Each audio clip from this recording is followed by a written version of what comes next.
आपने ऑब्जर्व किया होगा कि कुछ टैंक्स में मछलियों के फिन्स कई बार कटने फटने शुरू हो जाते हैं। उनमें ऐसा लगता है जैसे वो फिन्स जो हैं बहुत कट फट गए हैं, वो अनइवन से हो गए हैं और गलने शुरू हो गए हैं। और गलने के बाद एक सिचुएशन ऐसी आती है कि वो फिन जो है वो झड़ना शुरू हो जाता है, डिस्ट्रॉय होना शुरू हो जाता है। और एक टाइम ऐसा आता है कि वो फिन टोटली खत्म हो जाता है, डिस्ट्रॉय हो जाता है। क्या आपने भी कभी ऐसी सिचुएशन को फेस किया है? अगर हाँ, तो आपको पता होना चाहिए कि ये कौन सी बीमारी है। आमतौर पर लोगों को ये पता ही नहीं होता कि उनके एक्वेरियम में ये क्या प्रॉब्लम है, ये कौन सी बीमारी है जिसकी वजह से फिशेस के जो फिन्स हैं, जो मछलियों के फिन्स हैं, वो डिस्ट्रॉय हो रहे हैं, खत्म हो रहे हैं, गल सड़ रहे हैं, कट फट रहे हैं। इस बीमारी को फिन रोट डिसीज कहते हैं। आज के वीडियो में हम इसके बारे में डिटेल में बात करेंगे। किस वजह से ये बीमारी होती है, क्या कारण हो सकते हैं इसके, इसको कैसे ठीक किया जा सकता है, ये सारी डिटेल आपको आज की वीडियो में देखने को मिलेगी। मोस्टली अगर मुझे 10 क्वेरीज आती हैं तो 10 में से 4 क्वेरीज मुझे फिन रोट डिसीज के बारे में ही मिलती हैं। और लोगों को पता ही नहीं होता कि उनको अ, उसे ट्रीट कैसे करना है, उसका इलाज कैसे करना है, क्या उसके कारण है जिनको हटाकर ये बीमारी ठीक की जा सकती है। तो आज का वीडियो बहुत स्पेशल होने वाला है, बहुत इंफॉर्मेटिव होने वाला है।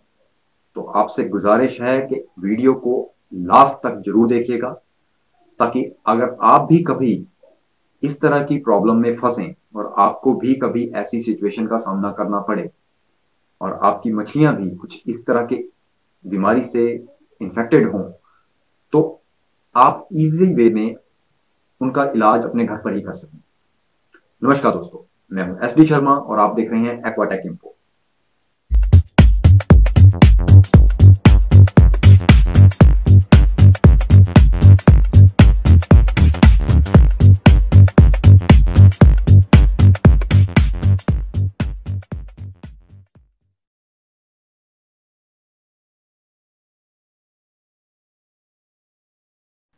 कुछ प्रकार के बैक्टीरियाज हैं,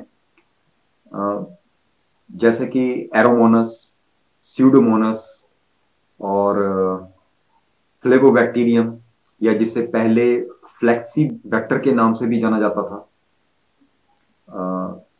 इन बैक्टीरिया के कारण मेनली फिन रोट डिसीज जो है वो शुरू होती है।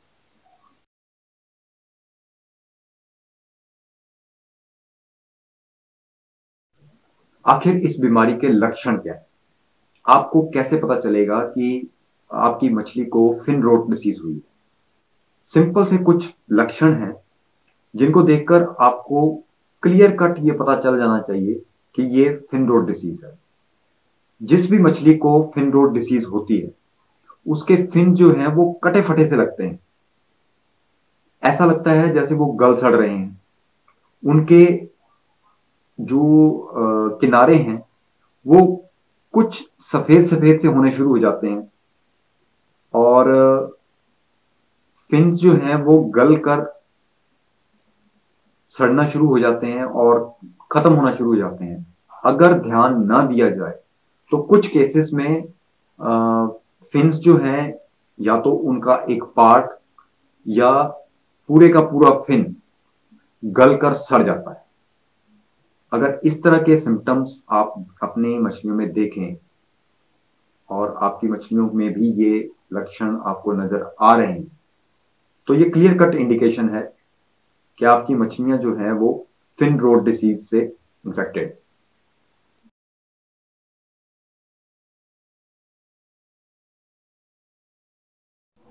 हमने बात की कि इस बीमारी के घटक क्या हैं, किन बैक्टीरियाज की वजह से ये बीमारी होती है और इस बीमारी के लक्षण क्या है। आप कैसे पहचान सकते हैं कि आपकी फिश जो है वो फिन रोट डिसीज से इन्फेक्टेड है। अब बात करते हैं कि आखिर वो कौन से कारण हैं जिनके कारण ऐसी सिचुएशन पैदा होती है। देखिए, सबसे पहले नंबर पर जो चीज आती है वो है ट्रांसपोर्टेशन। अगर कोई फिश बहुत लंबी दूरी तय करके एक जगह से दूसरी जगह पर ट्रांसपोर्ट की गई तो उसमें ये प्रॉब्लम देखने को मिल सकती है। ट्रांसपोर्टेशन के दौरान अगर उनकी बहुत ज्यादा रफ हैंडलिंग की गई है, उनको ध्यान से नहीं रखा गया, बहुत सी उनकी उठा-पटक की गई है, उनके कार्टन्स जो हैं बहुत ध्यान से नहीं उठाए गए हैं और उनको बड़ी बेरहमी से शिफ्ट किया गया है, तो ये एक मेन कारण हो सकता है। उसके बाद नंबर आता है नॉन कंपैटिबिलिटी। अगर आपने मछलियों को एक ऐसे टैंक में डाला हुआ है जहां पर उनके साथ में कुछ ऐसी मछलियां रखी गई हैं जो कि नॉन कंपैटिबल हैं, उनके साथ नहीं रखनी चाहिए, उस केस में मछलियां आपस में लड़ाई करती हैं।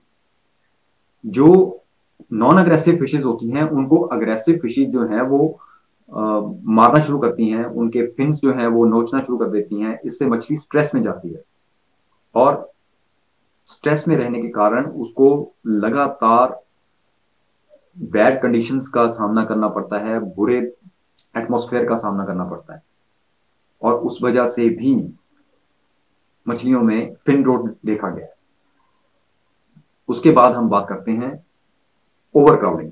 अगर आपने टैंक में बहुत ज्यादा मछलियां स्टॉक कर रखी हैं, जितनी उस टैंक की कैपेसिटी है उससे ज्यादा मछलियां उसमें भर रखी हैं, तब भी उस केस में आपके टैंक की वाटर क्वालिटी जो है वो अफेक्ट होगी और उस वजह से आपकी मछलियों को फिन रोट डिसीज हो सकती है। इसके अलावा अगर मछलियों को पुअर वाटर कंडीशंस मिली हैं, जो उनकी रिक्वायरमेंट है, उस तरह का पानी उनको नहीं मिल रहा है, उस तरह का एनवायरमेंट उनको नहीं मिल रहा है, तब भी उनमें ये डिसीज जो है वो देखने को मिलती है। कई बार लोग गलती करते हैं कि कुछ ऐसी मछलियों को आपस में रखने की कोशिश करते हैं जो कि, जैसा कि मैंने पहले भी बोला, कि वो नॉन कंपैटिबल है। सिंपल सा एग्जांपल दूं तो गोल्ड फिश को एंजल के साथ रखना, बड़ा टैंक हो तो उसमें उनके सर्वाइवल के चांसेस फिर भी थोड़े बहुत ज्यादा होते हैं, लेकिन बहुत से केसेस में मैंने ऐसा देखा है कि 2 फीट का टैंक है, उसमें 6 गोल्ड फिश रखी हैं और उनके साथ में 2 एंजल्स रख दी गई हैं। अब ऐसे केसेस में एंजल जो है वो सिकलेट ग्रुप को बिलोंग करती है और उसकी नेचर फिन निपिंग की है।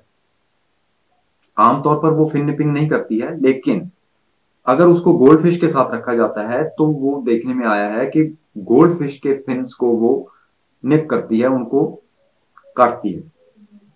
अब जो मछली बार बार फिन निपिंग का शिकार होती है उसमें भी ये बीमारी देखने को मिलती है।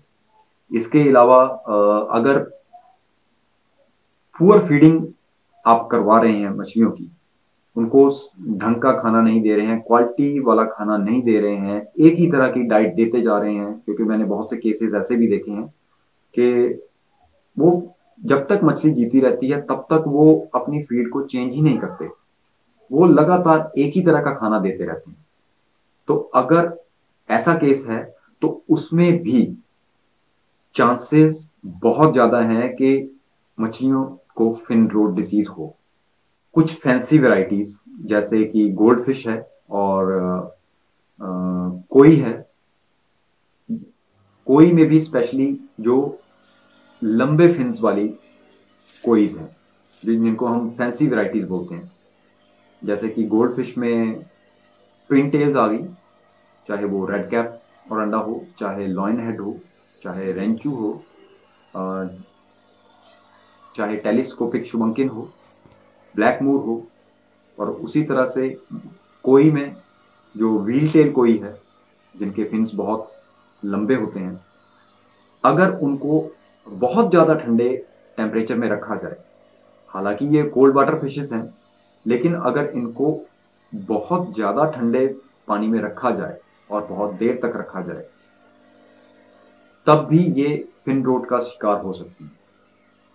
अब ये पानी कितना ठंडा हो सकता है कि अगर लगातार, हालांकि ये ठंडे पानी वाली मछलियां हैं, काफी ठंडे पानी को ये झेल जाती हैं, लेकिन अगर पानी 10 डिग्री सेल्सियस से नीचे जाता है तो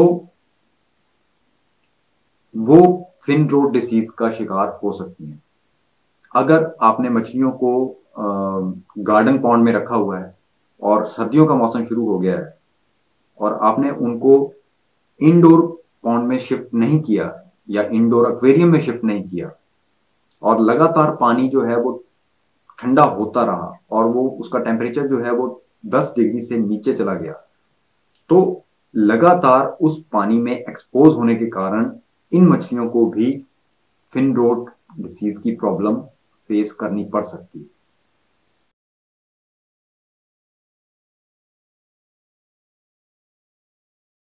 लक्षणों का हमें पता चल गया कि आखिर अगर कोई मछली बीमार है तो उसमें क्या लक्षण आते हैं।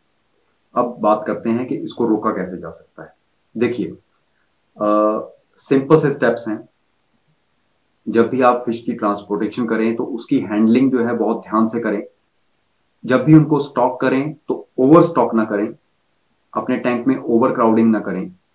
उनके साथ ऐसी फिशेस रखें जो आपस में कंपैटिबल हों, आपस में लड़ाई झगड़ा ना करें।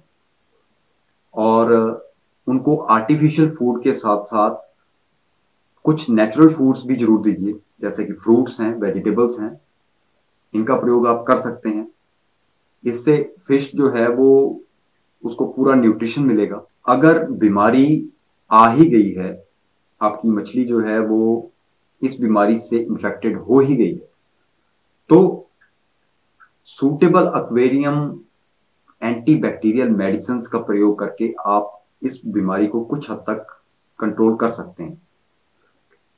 कुछ मछलियां जैसे कि गप्पीज और मोली हैं, उनके टैंक में अगर आपको ये बीमारी देखने को मिल रही है तो उनके टैंक में आप कुछ मात्रा में नमक यूज कर सकते हैं।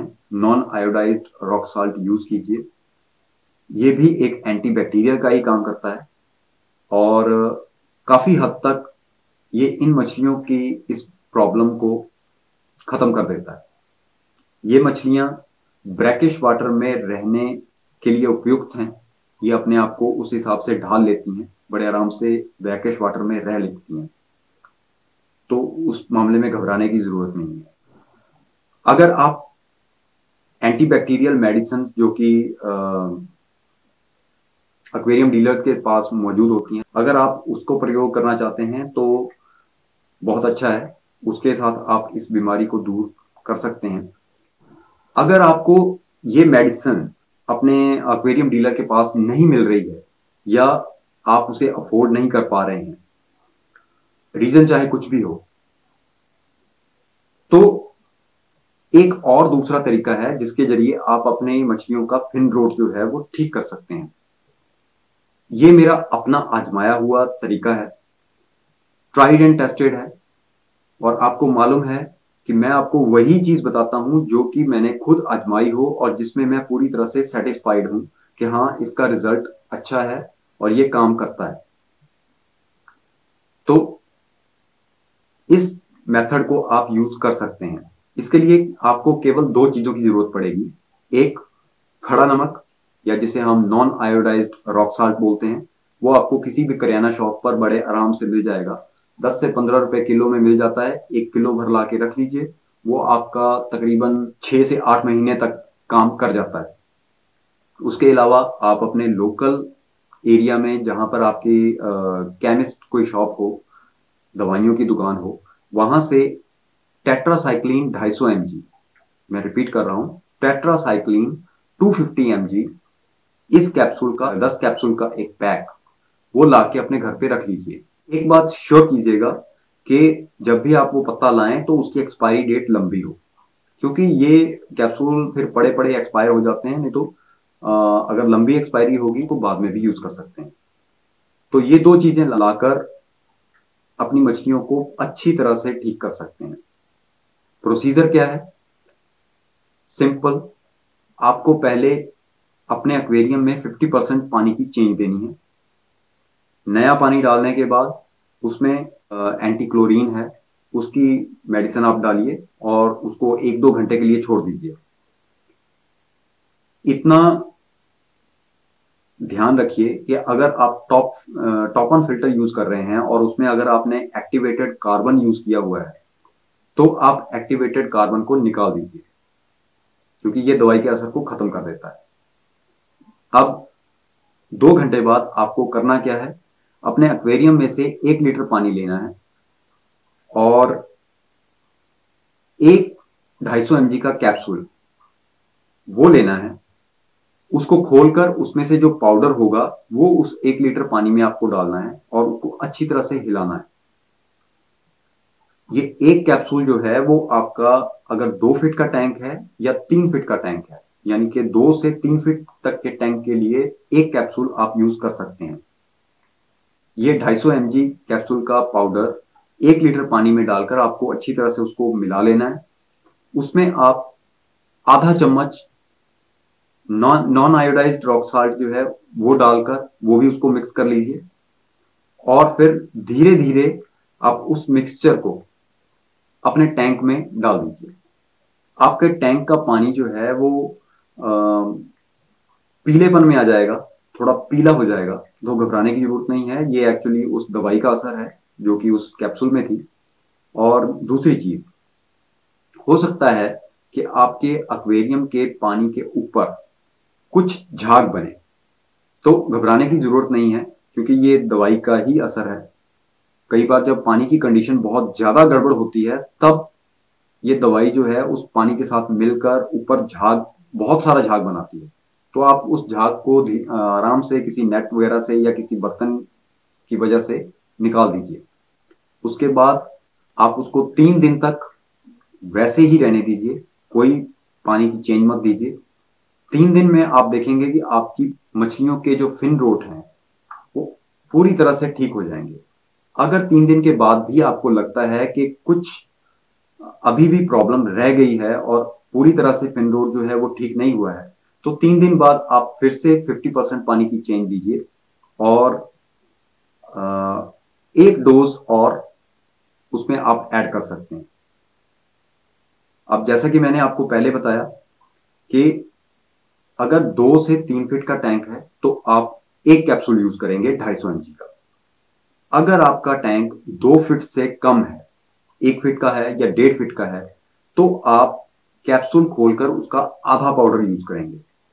और अगर आपका टैंक 3 फीट से बड़ा है तो आप 2 कैप्सूल यूज करेंगे।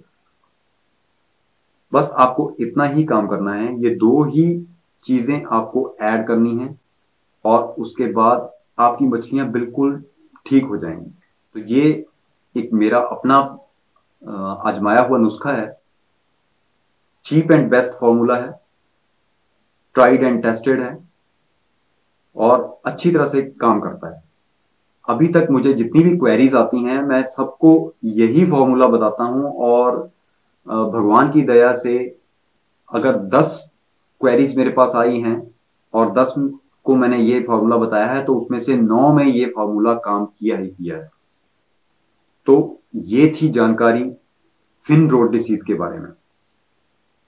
उसके घटक क्या हैं, उसके लक्षण क्या हैं, उसके कारण क्या हैं और उसकी रोकथाम कैसे कर सकते हैं, उसका इलाज कैसे कर सकते हैं। उम्मीद करता हूं आपको आज का वीडियो पसंद आएगा और अगर आपको वीडियो अच्छा लगा है तो इसे लाइक कीजिए, दूसरों के साथ शेयर कीजिए ताकि उनको भी इस बीमारी के बारे में पता चल सके और इसको कैसे ट्रीट करना है उसके बारे में पता चल सके। चैनल पर नए आए हैं तो सब्सक्राइब करना मत भूलिएगा। उसके साथ में जो बेल आइकॉन बना हुआ है उसको प्रेस करके ऑल ऑप्शन को एक्टिवेट जरूर कीजिएगा ताकि इसी तरह के इंफॉर्मेटिव और इंटरेस्टिंग वीडियोस जो हैं वह आपको फ्यूचर में देखने को मिलते रहें। मिलेंगे फिर किसी इंफॉर्मेटिव और इंटरेस्टिंग वीडियो में,